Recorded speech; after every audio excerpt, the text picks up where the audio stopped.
Hi, it's Dan from Oakwyn Realty, and today I'm going to show you how I run the numbers on potential real estate investments using the Pro Forma Property Analyzer.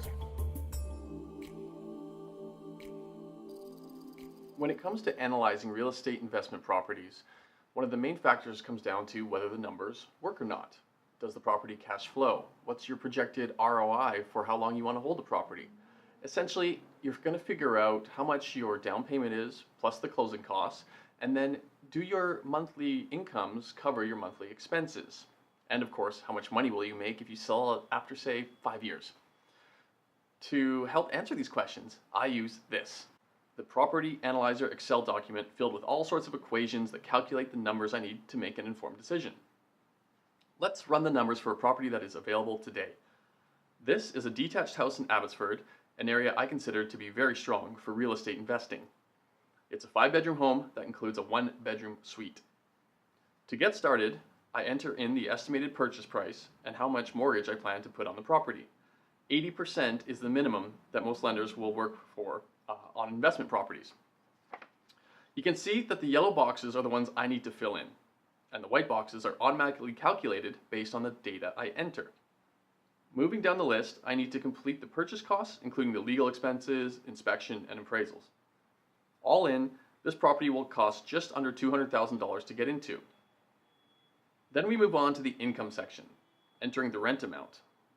This property would receive around $2,400 for the 4 bedrooms upstairs and an additional $1,100 for the 1-bedroom suite. If your potential property includes subsidiary income such as laundry or parking, you can enter those as well. Now onto the operating expenses. Go through one by one and enter the corresponding amounts. One of the great things about this form is that expenses like property management, repairs and maintenance, vacancy allowance, and so on are done on a percentage basis.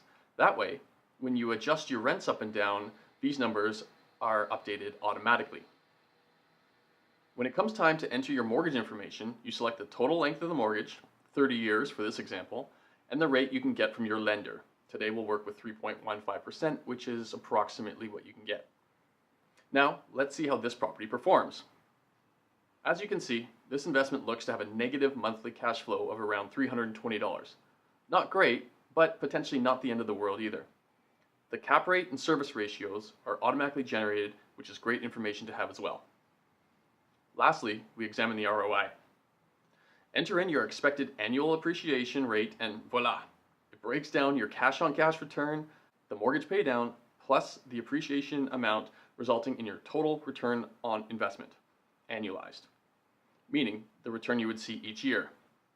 So even though this property loses about $320 a month cash-wise, once you calculate in the mortgage paydown and the appreciation, it ends up sitting around $36,000 positive on the year, or about $3,000 a month. That is around 18% annualized. Starting to look a little bit better now. Whether or not these numbers work for you are completely independent to your investment situation. Some people must have positive cash flow every month. Others are okay to pay into their investment every month for the long-term payoff. Regardless of your situation, this Excel doc is a great way to analyze your potential investments. I know I use it on every property I look at for myself and for my clients. If you'd like a copy, I'd happily send you one. Just send me an email and I'll get it right over to you. Thanks for watching and happy investing.